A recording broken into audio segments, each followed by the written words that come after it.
werden in unserem Zeichen wiedersehen.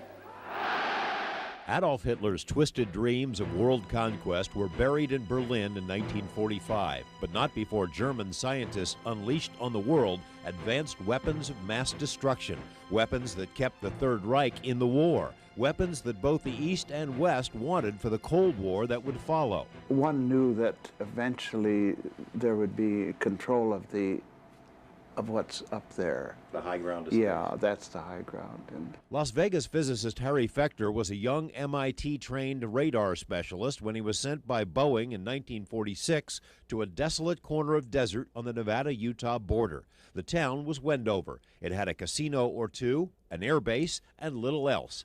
At a secret facility outside of Wendover Airfield, a small team of scientists began experimenting with some of the same weapons that had terrorized Europe. we had a special hangar.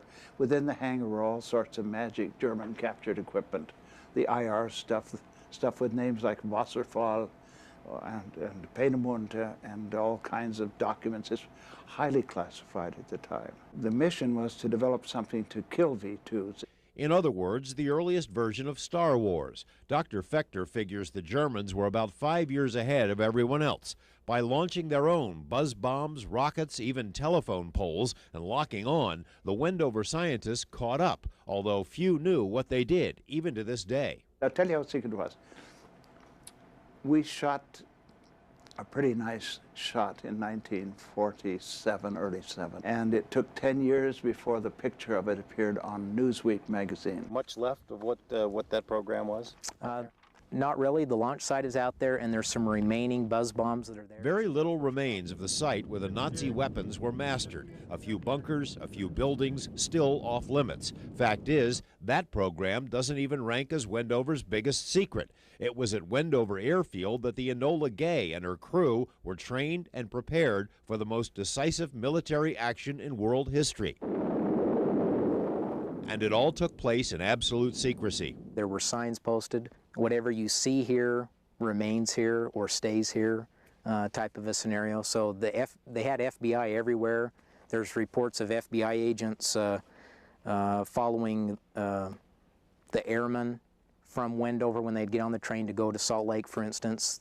The FBI would follow them, and they would go sit with them in the bars, and they would start questioning them. At one point, 20,000 servicemen were based here. Heavy bomber groups used in Europe trained here. But everything stopped for the atomic bomb training, missions that changed the world. This facility, the airport, is extremely important, should be extremely important to everyone in the nation. That a lot of things were done here that allowed us to win World War II. The airfield is far different today. The barracks are in disrepair. Crumbling buildings and rusty hangars are falling apart. The Enola Gay hangar remains, but is in bad shape. Plans to turn this into a museum and memorial have foundered for years.